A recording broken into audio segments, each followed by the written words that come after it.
If you ask pretty much anyone to just define grief, they'll usually give you the exact same 5 steps. Oh, yeah. Every single time. Right. It's always denial, anger, bargaining, depression, and acceptance. Like it's this neat little staircase. Yeah, you put your head down and just climb, Exactly. You climb the steps, you reach the top, and boom, you're supposedly, over it. which is just not how it works. Right. And modern medical science actually reveals that everything we think we know about mourning, especially when we're talking about the loss of a pregnancy or an infant, is fundamentally completely wrong. It is entirely wrong. Yeah. I mean, we cling to that 5-step framework because, well, it gives us this false sense of control over something that is completely chaotic. Yeah, we like control. We do. Yeah. But when you look at the clinical realities of perinatal loss, and just to clarify, that covers, early miscarriages, stillbirths, neonatal deaths, it requires us to completely dismantle all those old assumptions. We really have to start from scratch.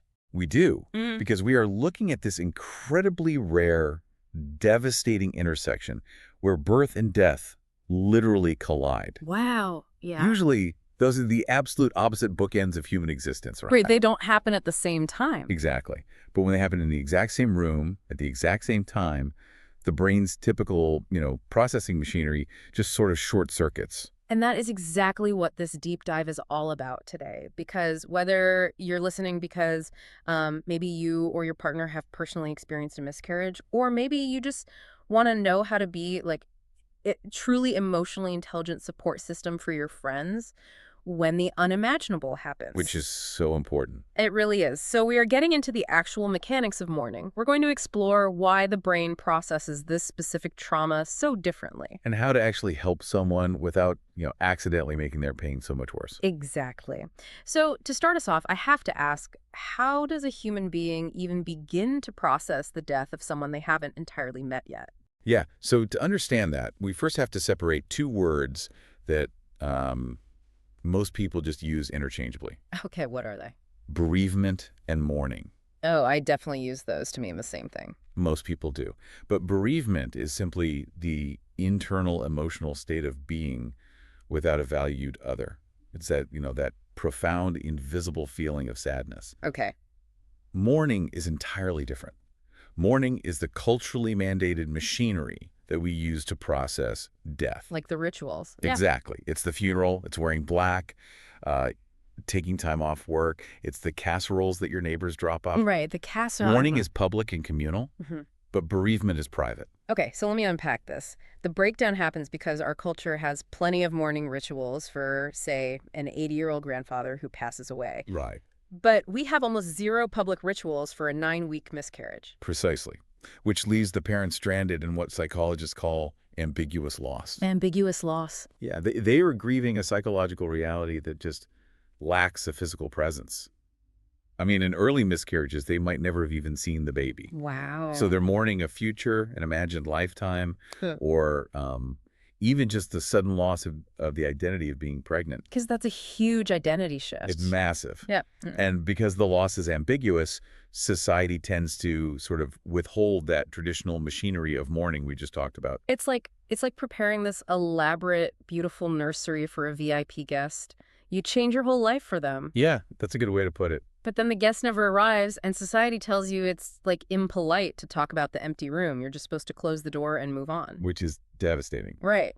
But if a culture refuses to publicly acknowledge a death, what does that actually do to the parent's neurology? I mean, doesn't that force the trauma to just fester underground? It does. It creates a highly dangerous state of isolation that's known clinically as disenfranchised grief. Disenfranchised grief. Yeah. Think about the reality of a first trimester loss. A woman might not have even told her boss or her extended family that she was even pregnant yet.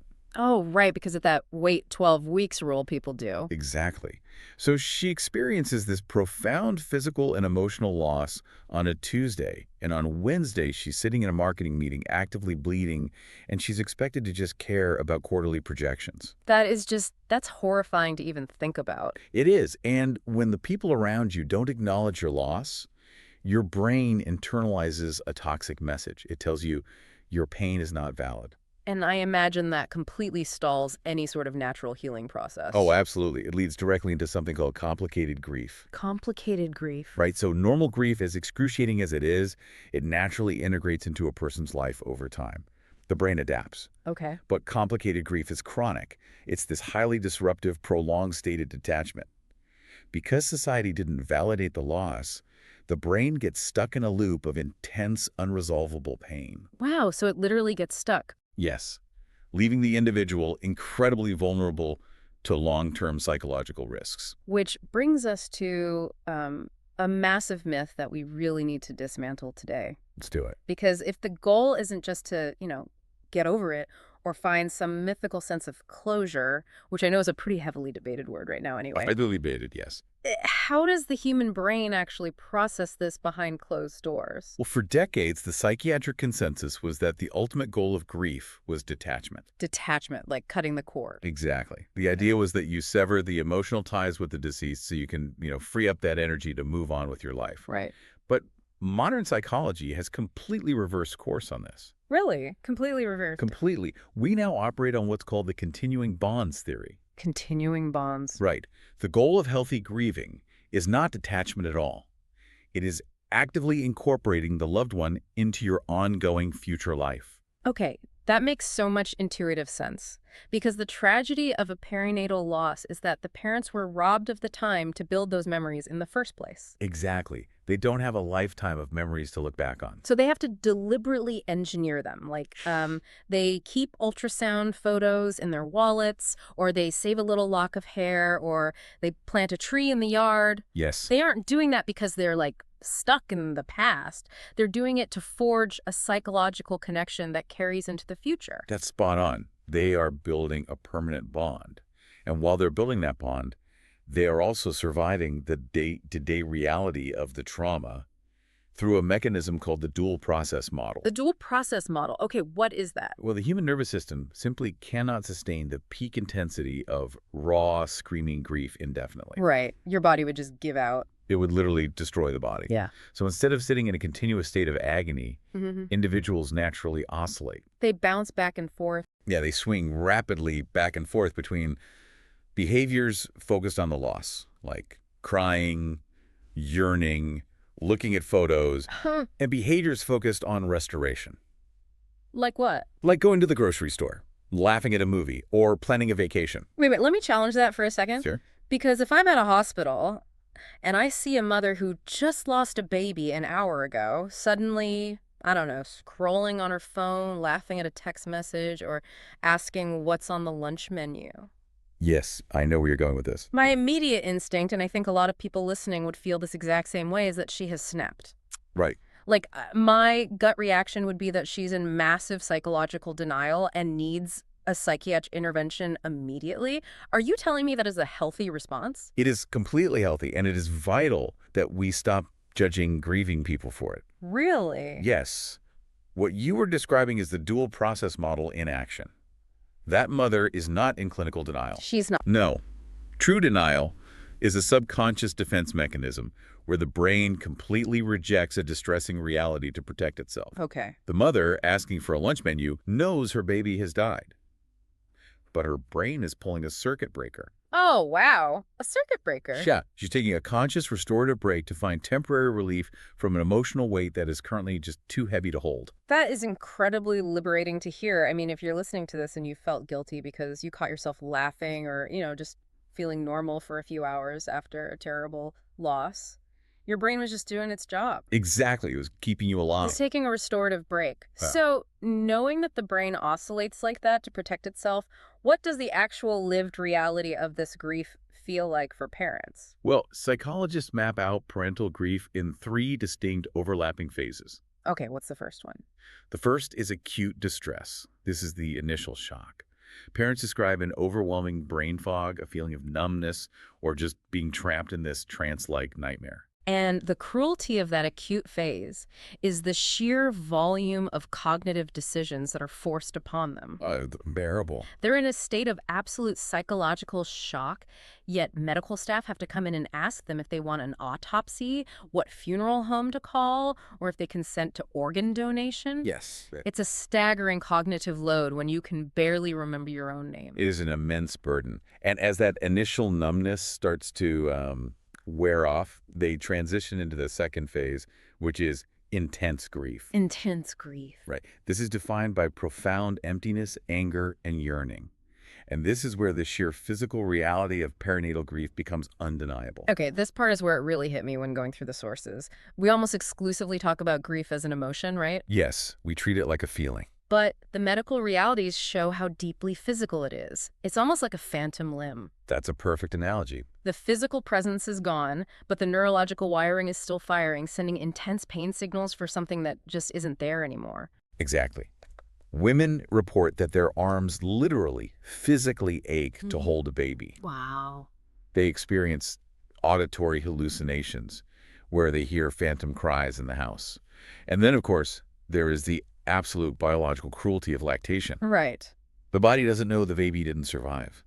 The normal postpartum physiological changes still happen. So her body is preparing to feed a baby. Yes. So a mother will continue to produce breast milk for a child that is not there to feed. It is a recurring daily physical trauma. That is just, it's heartbreaking. It is. And compounding that physical pain is the intense psychological torture of guilt. Oh, the guilt. Women will systematically analyze every single moment of their pregnancy, just searching for something to blame. Right, like looking for a reason. They will convince themselves that a single cup of coffee, or lifting a heavy box, or feeling stressed at work caused the loss. Even when there's no medical link at all. None. They desperately search for a cause because a cause implies control. Ah, right. If I caused it, I could have prevented it. Exactly. Even when doctors assure them it was a chromosomal anomaly and entirely out of their hands, the guilt persists. And let's pivot to the partner here, because we naturally focus all our medical and emotional attention on the woman who physically experienced the loss. As we should, but yes. But the partner is in the room too. What happens to them? Partners are often entirely overlooked, both by society and, honestly, by the medical system itself. Really? Yeah. Very frequently, the non-birthing partner, whether that's a father or a partner in an LGBTQIA relationship, views their role as the rock. The strong one. Right. They believe their job is to be the stoic support system for the mother.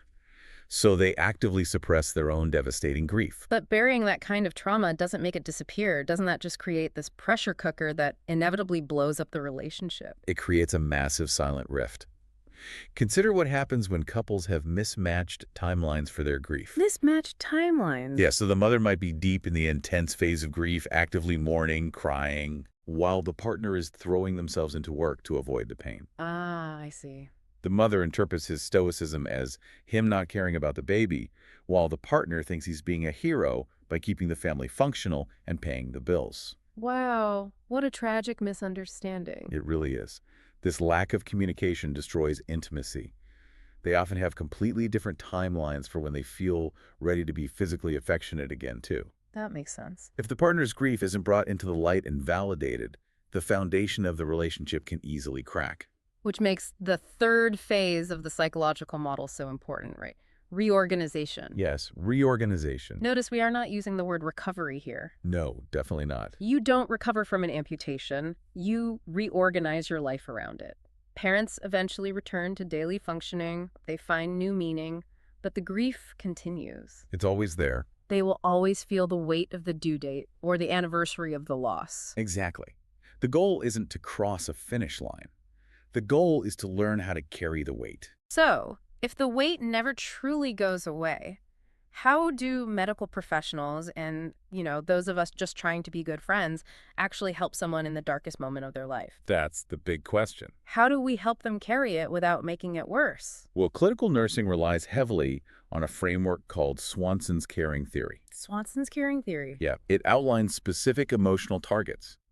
Knowing, being with, doing for, enabling, and maintaining belief. Okay, what does that actually look like in practice? The core mechanism behind all of those targets is giving a grieving person back a tiny fraction of control in a situation where the universe has robbed them of all control. Oh, that's powerful. And you see that most clearly in the hospital interventions, which frankly sound completely counterintuitive until you understand the psychology behind them. Right, because reading the sources, I was pretty surprised by some of these. Nurses will actively encourage parents to give their deceased baby a bath.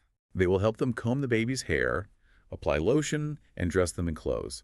They take photographs, they create ink footprints, and plaster hand bolts. Which might sound shocking to someone who hasn't been through it, but it all comes back to the continuing bonds theory we talked about earlier. Exactly. These parents will not have a lifetime of first days of school or birthdays or family vacations. Yeah. The nurses are helping them pack an entire lifetime of parenting into a few precious hours. They are manufacturing the mementos that the brain needs to anchor its grief. And one of the most incredible tools for this is a medical device called a cuddle cot. Yes, the cuddle cot is revolutionary. It's essentially a cooling pad built into a bassinet that preserves the baby's body and slows down the natural deterioration process. The brilliance of the cuddle cot is that it alters the psychological environment of the hospital room by removing the panic of time. The panic of time. Right. Without it, parents feel a frantic, terrifying pressure to say goodbye before the physical realities of death set in, or before the hospital requires them to move the baby to the morgue. Which just adds panic on top of tragedy. It does. But the cooling device allows the parents to keep the baby in the room with them for days. Wow. They can sleep next to them, wake up with them, and say an unhurried, peaceful goodbye on their own terms. It gives them the space to just breathe. It really does. But apart from these physical interventions in the hospital, the single biggest tool any of us have is our language. Oh, absolutely. Language is everything. And this is where I want to talk directly to anyone listening right now. If your stomach just dropped because you realize you've definitely told a grieving friend everything happens for a reason, Yeah. take a deep breath. We are humans. We are deeply wired to try to fix the pain of the people we love. But our reflex to look on the bright side is incredibly dangerous here. Toxic positivity is perhaps the most common way we inadvertently harm grieving people. Toxic positivity. Yeah. When you say God had a purpose, or at least you have another healthy child, or you're young, you can always try again. People say that all the time.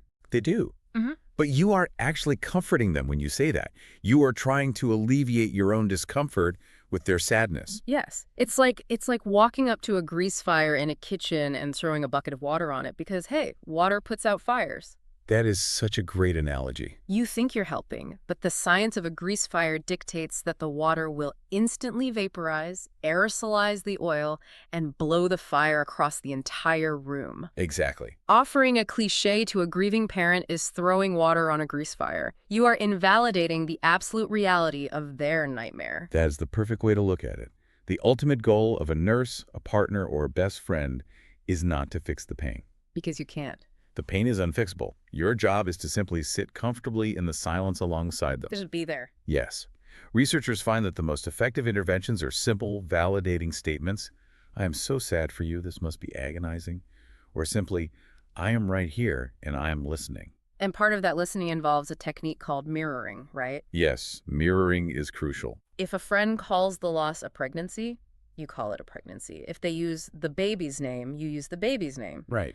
If they are in a state of emotional detachment and refer to the loss as it, you respect their boundary and mirror that exact language back to them. You never project your own terminology onto their tragedy. Mirroring is a profound act of empathy. It proves to the grieving person that you are actively paying attention to their reality, rather than forcing them to conform to yours. Yeah. You are stepping into their world exactly as it is. So we've walked through the silent nature of this grief, the physical toll on the body, the psychological loops of the brain, and the toolkit to actually help. But eventually, these families leave the hospital. They do. They have to re-enter a world that kept turning while theirs stopped. Where does this journey ultimately lead? Well, in the long term, psychologists study a phenomenon known as post-traumatic growth. Post-traumatic growth. They heavily research reality where individuals, after surviving a catastrophic trauma, eventually develop a completely new baseline of personal strength. Yes, they might find a deeper appreciation for the small moments in life. They might undergo profound spiritual growth, or they might develop a radical, fierce empathy for other people in pain.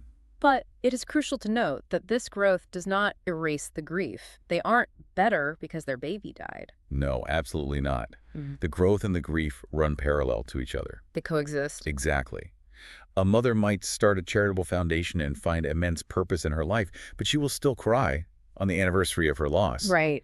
The growth is simply evidence of the human brain's incredible capacity to expand. It stretches to hold both bottomless pain and staggering resilience at the exact same time. It changes the entire landscape of your life. Grief isn't a problem to solve or a test you pass. It's a completely new topography. That's a beautiful way to put it. You don't conquer it. You just wake up every day and learn where the sudden drop-offs are, and you learn how to build a shelter when the wind starts blowing. And as we navigate that new landscape, it brings up a final vital point that medical professionals really challenge us to think about based on these sources. What's that? Consider the siblings. Oh, wow. Yeah. We spent this entire time dissecting how adults with fully developed frontal lobes, vast vocabularies, and decades of life experience struggle to process the abstract nature of ambiguous loss. Right. It breaks our brains. Now, imagine being a 5-year-old child. That is heartbreaking. If the adults can't find the words, how on earth do you explain this to a toddler? Mom went to the hospital, but she came back without the baby. It is one of the most profound challenges a family will ever face. Children are highly astute observers. They see everything. They do. They see the door to the nursery closed. They hear the hushed conversations. They feel the heavy, suffocating silence in the living room. Yeah. They know their parents are forever changed, even if they don't have the vocabulary to ask why. How we translate the messy, terrifying reality of death for the youngest, most vulnerable minds among us requires an immense amount of honesty, patience, and gentleness. It means breaking the cycle of hiding the pain. We don't have to pretend we're okay. We can't stop the storm for the people we love, but we don't have to let them sail it alone. Absolutely. We can sit in the boat, mirror their words, and just help them bail the water when the waves get too high.